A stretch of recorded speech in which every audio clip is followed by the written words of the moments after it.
இப்போ நீங்கள் கீழிருந்து அந்த முறைகேடுகள் லஞ்சத்திற்கான வாய்ப்புகளை சொன்னீங்க, மேலிருந்து அந்த ஊழல் வாய்ப்புக்கு என்ன சாத்தியக்கூறுகள் இருக்குது? இது போன்ற சாதாரண மக்கள் பயனீட்டு பணிகள்ல பெரிய ஒப்பந்தங்கள், அரசு திட்டங்கள் நான் சொல்லல.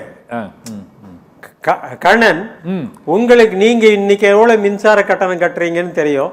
சரி. 3 வருஷத்துக்கு முன்னாடி எவ்வளவு மின்சார கட்டணம் நீங்க வீட்டுக்கு செலுத்தினீங்கன்னு தெரியும். ஆமா. இப்ப எவ்வளவு அதிகமா உங்களுக்கு வந்திருக்குங்கிறது உங்களுக்கு தெரியும். அப்போ மின்சார கட்டணம் உயர்கிறதற்கு காரணம் என்னங்கிறதுக்கு அடிப்படை என்ன? அது மின்சார கொள்முதலில் வருகின்ற ஊழல். இப்ப நான் ஒரு ஊழலை பத்தி உங்ககிட்ட சொல்றேன். சொல்லுங்க சார். நடைமுறையில் இருக்கக்கூடிய, ஏன்னா இதுதான் மிக முக்கியமானதும் கூட. சொல்லுங்க சார். ஏன்னா அது தனிப்பட்ட ஒரு மனுவை போட்டிருக்கக்கூடிய ஒரு தனிப்பட்ட ஒருத்தரை பாதிக்கக்கூடிய விஷயம். சரி. மின்வாரியத்தின் உச்சபட்டத்தில் நடக்கக்கூடிய ஊழல் என்பது அனைத்து 3 கோடி மக்களையும் சேர்ந்து பாதிக்கக்கூடிய ஒரு விஷயம். அப்ப நீங்க ஊழல்ங்கிறதுக்கான முக்கியத்துவம் எங்க கொடுத்திருக்கணும்னா மேல் மட்டத்தில் நடக்கிற ஊழலுக்கு தான் கொடுத்திருக்கணும். இப்போ மின்சார வாரியம் என்ன செய்ததுன்னா, போன ஜூன் மாதத்துல 1500 மெகாவாட் நாங்க மின்சாரம் கொள்முதல் செய்ய போறோம், எங்களுக்கு மின்சார தேவை வைக்கணும், அதுக்கு ஒரு ஒழுங்குமுறை விதிகள்லாம் இருக்கு.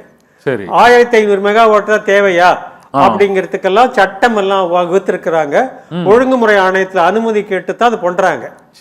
1500 மெகாவாட்டுக்கு அவங்க ஒப்பந்தம் கேட்கறாங்க. அது போடும் போதே என்ன பண்ணாங்கன்னா 2ஆ பிரிக்கிறாங்க.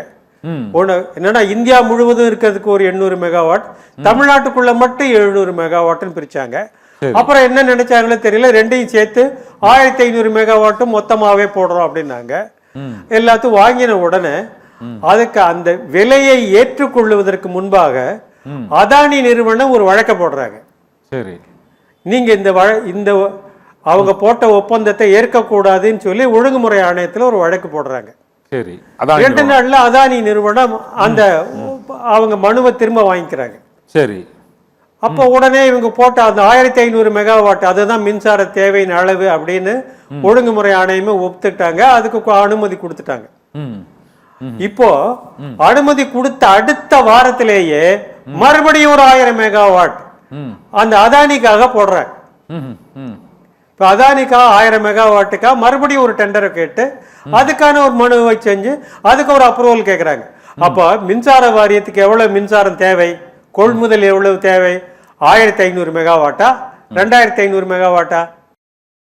2500 மெகாவாட்னா முதல்ல ஏன் 1500 மெகாவாட் கேட்டாங்க? 1500 மெகாவாட் தமிழ்நாடு மின்சார வாரியமா சார்? இப்போ தமிழ்நாடு மின்சார வாரியத்துல இப்போது நடந்து கொண்டிருக்கக்கூடிய பிரச்சனை, சமீபத்தில் இப்போ தொடர்பில் இருக்கக்கூடிய மின்சார கொள்முதல் நீங்க பிப்ரவரி மாசத்துல இருந்து ஆரம்பிக்க போறாங்க.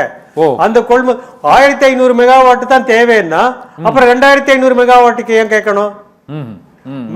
அதானி கேட்ட உடனே நீங்க 1000 மெகாவாட்டுக்கு புதுசா கொள்முதல் பண்ணுவீங்களா? தேவையில்லை, ஆனா கூடுதல் கொள்முதல் பண்றாங்க. அதுக்கு என்ன காரணம் இல்ல? இன்னொரு ஊழல் இல்ல, அது அதானி நிறுவனம் என்பதற்காக அந்த கூடுதல் கொள்முதலுக்கு அனுமதி வழங்குறாங்களா? இது மத்திய மாநில அப்படித்தான் பார்க்க வேண்டியிருக்கு.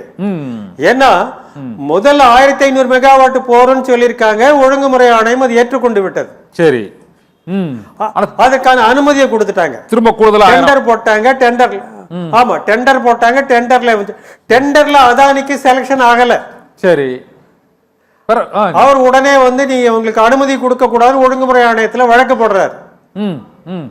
ஒழுங்குமுறை ஆணையத்தை அந்த வழக்கை விசாரிக்கிறதுக்கு அதிகாரம் கிடையாது. ஆனா ஒழுங்குமுறை ஆணையம் அந்த மனுவை அனுமதிக்குது. சரி, 2 நாளைக்குள்ள அந்த மனுவை அவர் வித்ட்ரா பண்ணிக்கிறார். அதுக்கு அடுத்தாரு வித்ட்ரா பண்ணிக்கிறாங்க. அதுக்கு அடுத்தாரு போல அடுத்த வாரத்திலேயே மறுபடியும் 1000 மெகாவாட் கேட்கிறாங்க. அப்படின்னா மின்சார வாரியத்துக்கு தேவை எவ்வளவு? அப்ப அதானி சொல்றதுக்கு அதானிட்ட இருந்து கொள்முதல் பண்ணணுங்கிறதுக்காகத்தான் 1000 மெகாவாட்டை போட்டீங்க போட்டாங்கன்னு நான் சொல்றோம். தேவையே இல்லாம நீங்க கொள்முதல் பண்றீங்க அப்படின்னு ஊழல்ங்கிற சொல்றோம். அது மட்டும் இல்ல, இப்ப ஒரு கொள்முதல் ஊழல் இன்னும் அனுமதிக்காக காத்துட்டு இருக்கு. அதாவது அது என்னன்னா நடுவண் அரசு சேர்ந்த நடுவண் அரசு நிறுவனம் SECI, Solar Energy Corporation of India, அவங்க கிட்ட இருந்து இவங்க 270 மெகாவாட்டுக்கான கொள்முதல் போடுறாங்க. ஓ அது 5 ரூபா 10 பைசாவா 25 பைசாவாங்கிறது இன்னும் வெளிப்படல. ஆனா 5 ரூபாய்க்கு மேல. ஓ இப்போ நார்மலா மற்ற அனல் புனல்ல வந்து முழுக்க கேளுங்க 5 ரூபாய்க்கு மேல அந்த கொள்முதல் சூரிய ஒளி மின்சாரம் 24 மணி நேரமும் கிடைக்கக்கூடிய அளவுக்கு, அதாவது பேட்டரி ஸ்டோரேஜ்ல வச்சு கொடுக்க போறாங்க. சரி. ஆனா அதே மத்திய அரசு நிறுவனம் இன்னொரு நிறுவனம் என்ன விலைக்கு விற்கிதுன்னா SJVN ஒரு நிறுவனம், அது 4 ரூபாய் 25 பைசாவுக்கு தான் விற்கிறாங்க. சரி. 4 ரூபாய் 25 பைசாவுக்கு கொள்முதல் பண்ணணுமா, 5 ரூபாய்க்கு மேல இருக்கிறதுல கொள்முதல் பண்ணணும். 4 ரூபாய் 25 பைசா தான் பண்ணணும். இப்போ இவங்க என்ன பண்ணிருக்காங்க, 5 ரூபாய் 25 பைசா கொள்முதலுக்கான ஒப்பந்தத்துக்கு அனுமதி கேட்கிறாங்க. நாங்க ஒழுங்குமுறை ஆணையத்துல இதை பத்தி குறிப்பா நாங்க அப்ஜெக்ஷனை ரைஸ் பண்றோம். சரி. இது சாதாரண வருஷம் இல்ல, 25 வருஷத்துக்கான ஒப்பந்தம். ஓ இந்த செகி கூட நீங்க 5 ரூபாய் 25 பைசாக்கு போட்டுட்டீங்கன்னு வச்சுக்கோங்க, 1 ரூபாய் கூட போடுறதா இருந்ததுன்னா 1 ரூபாய் கூடங்கிறது வந்து 25 வருஷமும் நீங்க கொடுத்தாகணும். ஓ அப்போ 25 வருஷம் 1 ரூபாய் கூட கொடுத்தீங்கன்னா கிட்டத்தட்ட 5000 கோடி ரூபாய் நம்ம அதிகமா கொடுப்போம். இப்ப 4 ரூபாய் 25 பைசா கிடைக்கும் பொழுது நீங்க ஏன் 5 ரூபாய்க்கு மேல இருக்கக்கூடியதை கொள்முதல் பண்றீங்க அப்படிங்கிற கேள்வியை நம்ம கேட்டிருக்கோம்.